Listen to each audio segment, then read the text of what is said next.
causé avec vos camarades aujourd'hui. Comment ils se sentent depuis que ils ont appris que votre leader serait accompagné par le Manidem à cette présidentielle? Cela ne surprend que les aveugles.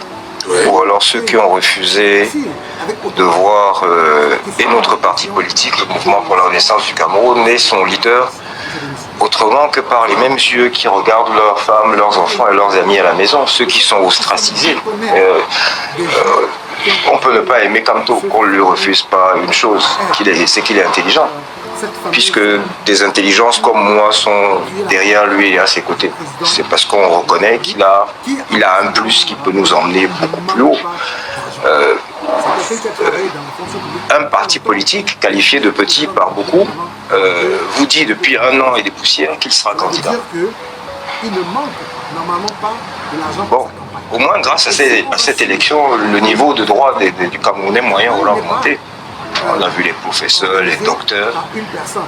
Et, une fois cette phase passée, là où on vous a envoyé jouer, là où nous voulions que vous alliez jouer, et que pendant ce temps, on était au travail, et qu'aujourd'hui... Vous avez voulu les envoyer jouer où? Sur le mandat impératif? Au quartier. Que ce soit par Eurocam ou par d'autres structures ou d'autres agences. C'est des millions de Camerounais... Vous avez conduit au quartier? Oui, ils sont allés faire le droit là-bas, pas en amphi, au quartier. Le moment venu aujourd'hui, vous voyez une des fenêtres qui s'illumine. Mais il y a beaucoup de fenêtres allumées. Attendez jusqu'à demain. Ce qui plaît à nos concitoyens, je pense depuis hier, c'est qu'on retrouve une figure emblématique. Une de ces figures qui ont permis que nous soyons assis ici ce soir, qu'on puisse se dire le minimum, même si vos camarades nous empêchent d'aller jusqu'au bout de nos droits. Avec les Henriette Ekwe, M. Yondo Black, Anissa et Kane en fut. Donc, ça n'est pas n'importe qui dans le landerneau politique. C'est un maître, y compris pour nous tous qui sommes assis ici. Et nous lui devons d'être là où nous sommes assis ici, en partie. Qu'il ait ressenti qu'à un moment donné, celui qui peut le mieux aider à porter les aspirations, comme ce fut le cas en 92, tout ça pour battre encore en brèche cette autre chanson que vous allez vous mettre dans les oreilles des Camerounais, le candidat unique de l'opposition. Il n'y a jamais eu de candidat unique de l'opposition. Même quand on a battu votre champion en 92, il n'y avait pas de candidat unique. Et il n'y avait pas qu'une seule coalition. Donc, il a ressenti que cette fois-ci, le moment, l'homme, le contexte se prête à ce qu'on réalise l'essai. Et c'est, je pense, que l'essentiel de mes compatriotes ressentent. Et c'est pour ça que vous voyez cet engouement. Et je pense que nous n'avons pas encore fini. Ça n'est que le début. Il y a encore beaucoup de surprises de cet ordre qui font que, aujourd'hui, vous pouvez commencer à comprendre pourquoi est-ce qu'on affiche, pas de la suffisance, mais de l'assurance. Parce que malheureusement, la misère, elle n'a pas bougé. Les 5 ou 6 qui étaient au palais, là, vous ne représentez rien parmi les jeunes. Donc les jeunes, là, 74% qui est au chômage, ils sont hélas toujours là. Donc nous leur donnons une alternative, nous leur donnons de l'espoir. Et c'est pour ça que cet engouement, pour ne pas me répéter, a commencé hier. Avait peut-être commencé déjà avant, a commencé à s'exprimer d'une certaine façon hier et va continuer de s'exprimer de manière croissante au fur et à mesure que nous nous rapprochons de la date fatidique. Edmond Kyoté, vous étiez surpris? Non. On a vu le débat sur le mandat impératif. Ils ont même dit que non, si le professeur ne s'engageait pas sur cette voie-là, je refuse d'utiliser l'expression que cette personne. Surpris, excusez-moi, moi je voulais juste relever une chose. Ceux qui disent ça, là, ils n'ont rien dit quand l'adversaire a faussé le jeu en envoyant les législatives après les présidentielles. C'est juste ce que je voulais dire. Qu'ils voient tout. Serge Alain, surpris, non. Parce que je suis de ceux qui pensent que la politique n'est pas une science. Qui sont ces jeunes? Elle n'est même pas une science. Parce que nous, les hommes de science, on a quelque chose en commun. La logique, qui découle du bon sens. C'est pour ça que sans être médecin, si je suis devant un médecin qui me raconte une connerie, je vais lui dire ça tient pas. Parce que nous avons quand même quelque chose en partage sur le bon sens. Or, la politique n'a de logique que la politique elle-même. Ce qui est vrai en politique à 10 heures peut ne pas être vrai à 10h05. Pourquoi pas avant? Rien n'est arrêté en politique. Vous voyez un peu ce que je veux dire?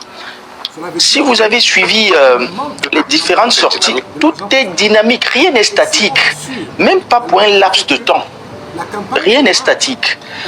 Je le dis pourquoi? Parce que si vous avez suivi certaines sorties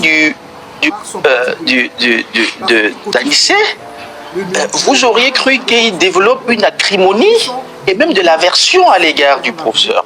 Que non. Les gars étaient en négociation, ils étaient en train de se parler et de manière ostensible, ils vous affichent une image qui vous braque et leur permet de travailler.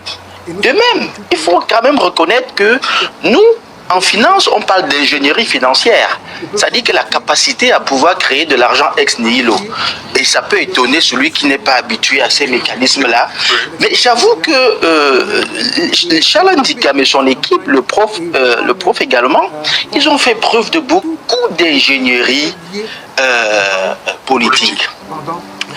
Voyez-vous, ils ont suscité un débat, celui du mandat impératif. Les gens croient que c'était pour lui-même. Non, il faut maintenant lire pour comprendre le but de ce mandat impératif. C'est-à-dire que le camp d'en face a lui-même reconnu que même si un élu démissionne, il ne retire pas à son parti traditionnel la capacité à se présenter. Ça veut dire que même s'il devrait avoir des manœuvres aujourd'hui pour forcer l'unique élu du Manidem à démissionner, en face, on ne peut plus se contredire en disant comme votre gars a démissionné, vous ne pouvez plus présenter. Vous voyez, c'est-à-dire que vous voyez un peu l'ingéniosité. C'est pour ça que j'ai dit, c'est pas une science, parce que nous, les hommes de science, on connaît les piliers de la science, les 5 piliers de la science, partant de l'observation jusqu'à, n'est-ce pas, jusqu'à la conclusion et même au référencement.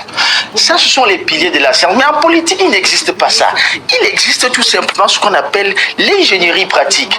Le gars vous a dit, bon, écoutez, si je m'en vais prendre un autre parti, on peut utiliser des manœuvres pour forcer les gars, les élus de ce parti à démissionner si on ne réussit pas à obtenir de son leader, n'est-ce pas, de ne pas céder. Alors, dans ce cas, il faut qu'eux-mêmes ils disent que même si le gars démissionne, ça ne vaut pas ça n'a pas de sens. Le parti garde néanmoins sa capacité à présenter des élus. Je veux pour preuve Luison Osomba, un très grand ami commun, qui disait que, ben, écoutez, il avait pris un cas de figure en disant, imaginons que tous les élus RDPC démissionnent. Est-ce que vous pensez que ça enlève au RDPC sa capacité à présenter un candidat? Évidemment, sa question avait peut-être pour ceux qui ne sont pas très... Moi, je ne suis pas très habitué du droit, excusez-moi, j'ai fait un peu de droit, mais c'est uniquement le droit des affaires. Je n'en connais pas plus que ça. Eux, ils sont des privatistes, ils sont des constitutionnalistes, ils sont tous... Mais du moins, pour le peu que je connais, quand quelqu'un pose un problème de fond et qui t'amène à frotter tes neurones, tu dois frotter tes neurones et comprendre là où il veut partir. Et ça faisait tout son sens. Et donc, quand il a posé le problème de cette façon, c'est pour vous dire que, ben, écoutez les gars, si les gars démissionnent, ça n'arrête pas au parti la capacité à se présenter parce que il était représenté. Et donc, aujourd'hui, si vous faites des manœuvres sur le Manidem, vous faites démissionner son élu, il n'a qu'un seul élu. Ouais. Ça ne vaut rien. Ça ne lui retire pas, d'autant plus que le MINAT lui-même a sorti la liste des partis, n'est-ce pas, ayant la capacité, ayant la capacité de présenter un candidat. Et le Manidem était parmi. Le MINAT ne va pas se dédire aujourd'hui. Je veux quand même dire qu'il y a là-dedans, au-delà de cette ingénierie politique, il y a quand même quelque chose de symboliquement marquant. Je dois vous dire que en 92, c'est au siège du Manidem que John Frundi est désigné comme il a été porté par la coalition. C'était au siège du Manidem.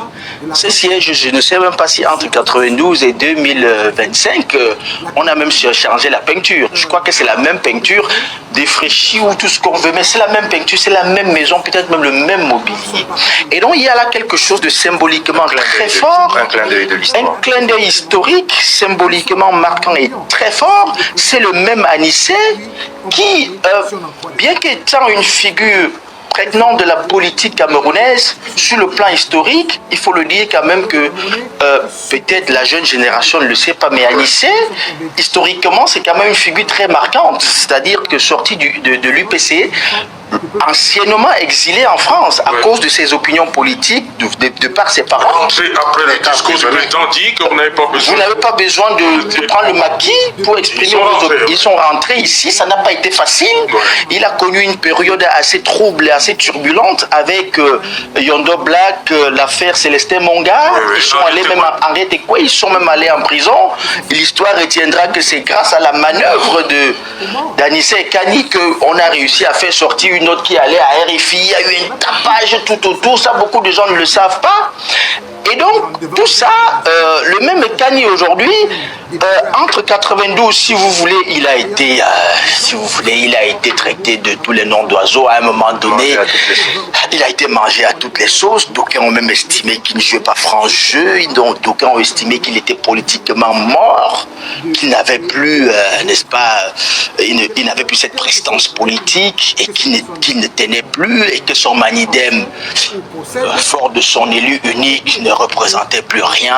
Bon, voilà, on estimait qu'il était politiquement mort et qu'il devait même prendre sa retraite politique. Mais vous voyez, avec quel... On ne parle plus que de lui depuis ce matin. Je pense que son téléphone a dû crépiter autant de fois que vraiment chaque seconde passe. Je veux dire que il est devenu subitement le gars le plus important, le plus intéressant et le faiseur de roi. Le faiseur de roi. Et si tout se passe bien, je vais dire que s'il n'y a pas d'anicroche, si entre-temps il n'y a pas de... Ben écoutez, si on ne trouve pas d'autres dérobades pour essayer de casser la dynamique qui a été mise en place, et que les choses s'enchaînent comme ça, vous imaginez ce qu'il va représenter, je vais dire, au soir d'octobre, si jamais le destin venait à se nouer, imaginez ce qu'il va représenter. Mais pourquoi il arriverait quelque chose à un petit parti? Ah non, non, je vais dire... je ne Merci rapidement, Jean-Marie, gentiment, me fait des grands signes. Oui, non, je voulais juste ajouter qu'il faut mettre ça à l'actif du président Anissé. Il vient de marquer un grand coup politique, je l'ai dit à l'entendre. Cette alliance avec le mouvement pour la renaissance du Cameroun, du professeur Maurice Kamto, va permettre au Manidem de revenir sur la scène politique de manière très noble.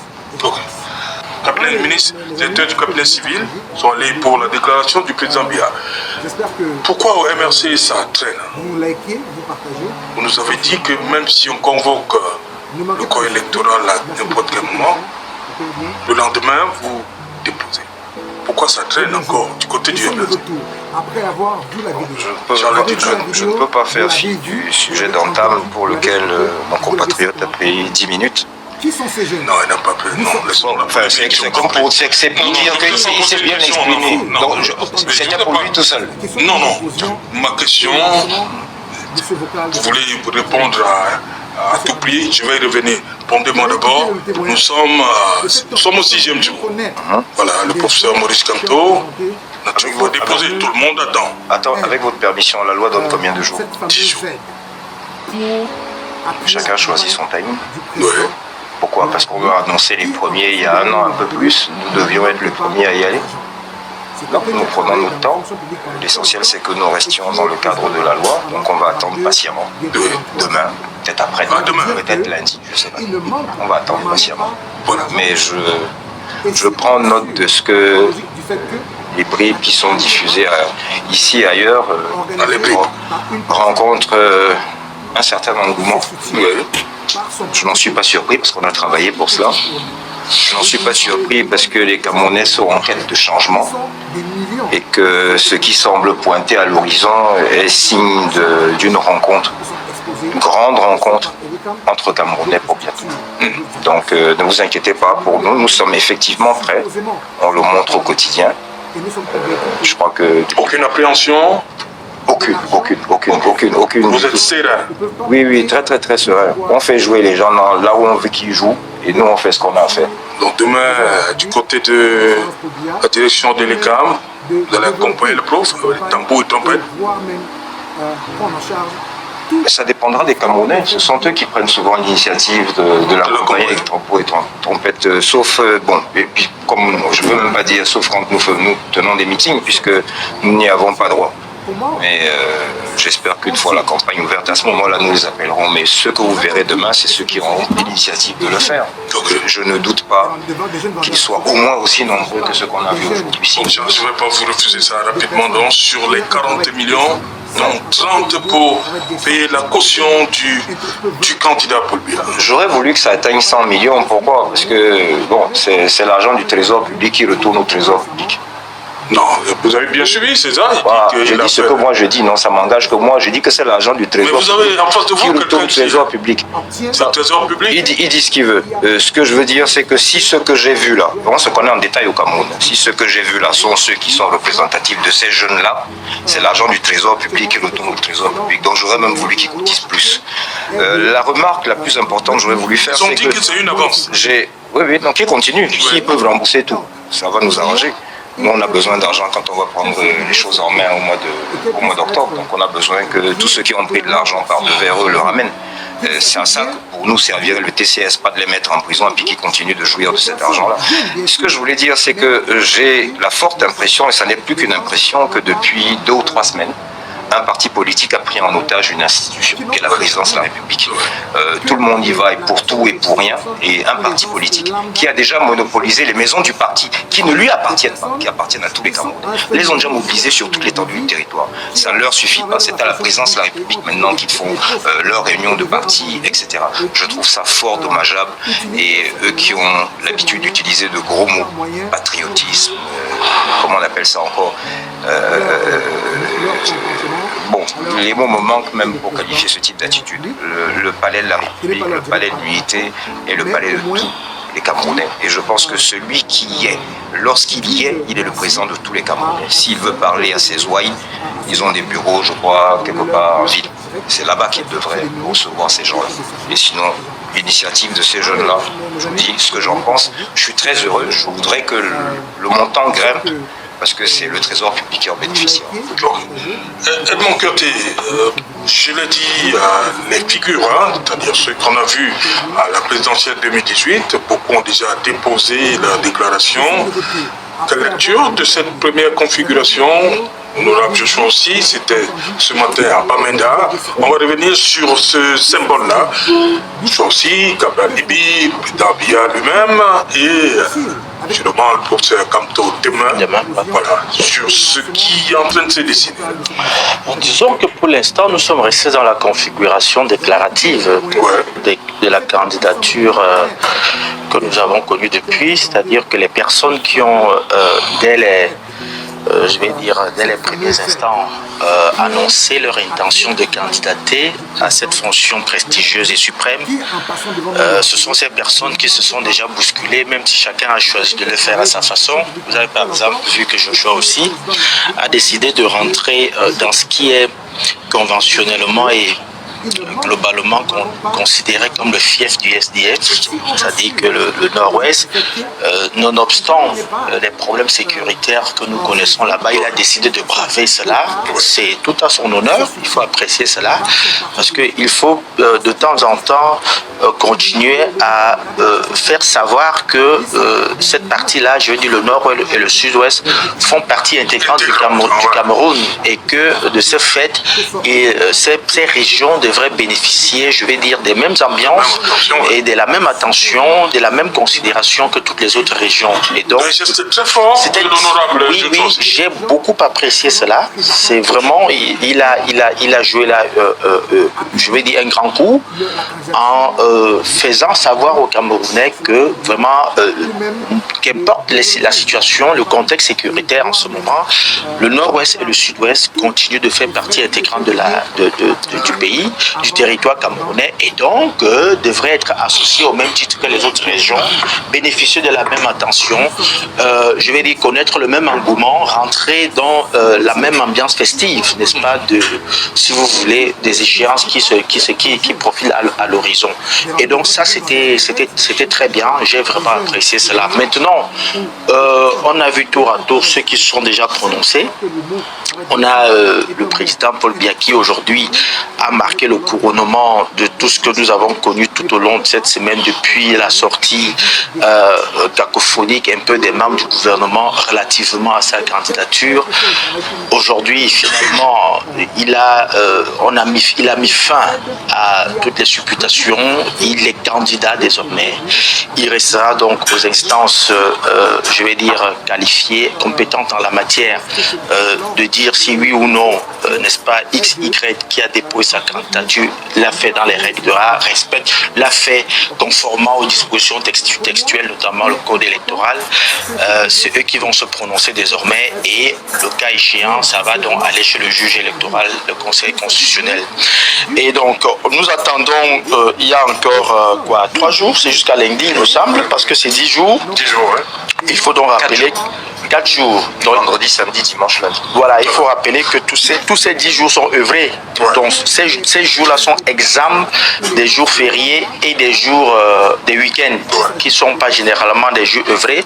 Donc, tous ces jours-là sont tous considérés pour Elecam comme des jours œuvrés. Donc, même si c'est dimanche, quelqu'un veut aller déposer sa candidature, la personne va aller déposer sa candidature. Donc, nous allons attendre les 4 jours pour connaître l'apothéose, au moins de cette première phase-là, voir tous ceux qui vont candidater. Nous avons jusqu'à présent, je crois 4 ou 5 candidats déjà, parce que non, j'ai appris que peut-être 6, parce que j'ai appris que quelqu'un a déposé sa candidature à l'Est aujourd'hui. Il faut savoir qu'il y a des petits poussets qui ne sont pas très connus et donc... Nous avons dit qu'aujourd'hui, en dehors de Yaoundé, oui, il y a eu l'Est, il y a eu le Sud hier, oui, et Bamenda ce matin. Et c'est très bien, j'ai apprécié le candidat qui a déposé sa candidature, qui a choisi l'Est pour déposer sa candidature. Ça rappelle quand même que, contrairement, je vais dire, aux stéréotypes et aux idées reçues, aux clichés, à l'imaginaire collectif. Oui, parce que les gens finissent par croire que le Cameroun est réduit uniquement aux grandes agglomérations. Douala et Yaoundé, si ça ne se passe pas là-bas, ça ne s'est jamais passé. Ça nous donne envie de revoir les comices. Voilà, donc à l'époque, il y avait les comices qui faisaient vivre un peu toutes les régions. Et donc, il y a eu un candidat qui s'est déclaré du côté de l'Est, c'est tant mieux. C'était peut-être quelqu'un qui n'a pas pignon sur rue. Il y a des candidats qui n'ont pas pignon sur rue. Malheureusement, leurs actions ne vont pas porter, n'auront pas le même écho, la même résonance que celle des autres candidats ayant une certaine prégnance dans l'échiquier politique camerounais.